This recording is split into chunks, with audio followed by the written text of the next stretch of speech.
Chers amis, ce cours est dédié Bezrat Hashem au Zivug Agun Bekarov de Livnat Miriam Bat Simcha. Chers amis, vous savez qu'il y a un concept qui s'appelle le Chibut HaKever.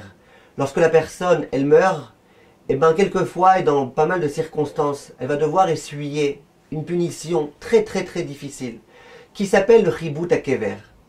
Vous savez que c'est pas mon genre à moi de faire des cours sur ces sujets-là qui font peur, et j'imagine qu'il y en a qui en parlent beaucoup de ces sujets-là, mais j'aimerais vous dire quelque chose d'intéressant. La Gemara, dans Masechet Ktuvot, elle recense, Daf Kuf Gimel Amud Bet, un certain nombre de choses qui, celui qui les fait, il aura le droit de ne pas avoir cette grave punition de Chibut HaKever. Et l'une des choses que la Gemara, elle mentionne, elle dit, c'est celui qui meurt la veille de Shabbat.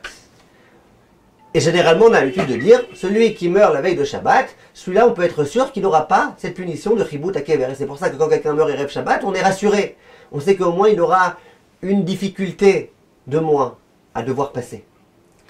Bien le Baal Shem Tov, rapporté par son élève, le Toldot Yaakov Yosef, il dit, mais je comprends pas.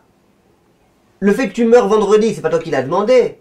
On n'a pas demandé aux gens de se suicider le vendredi pour être sûr qu'ils n'auront pas de Chibut HaKever. Moi, on me donne là-bas des actes qui seront entre mes mains. Si tu fais cela, tu auras le droit d'être protégé. D'un coup, on me dit, si tu meurs le vendredi, mais comment tu veux que je meure le vendredi? Ça dépend pas de moi, quand est-ce que je vais mourir. Donc j'aimerais bien que tu me donnes des conseils pratiques, techniques, pour pouvoir faire des choses qui m'empêchent, qui me préservent de la punition de Chibut HaKever.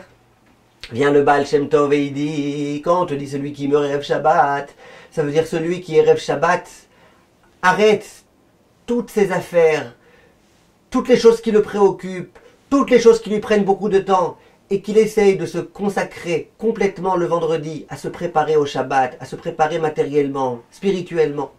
Celui qui est mort le vendredi, c'est celui qui fait comme s'il était mort. S'il était mort, on imagine bien qu'il n'aurait pas pu aller au travail. Évidemment, il n'aurait pas pu non plus se préparer au Shabbat, mais c'est à cela qu'on fait allusion. Comme s'il était mort du monde matériel dans lequel on est, pour pouvoir rentrer complètement dans le monde spirituel du Shabbat.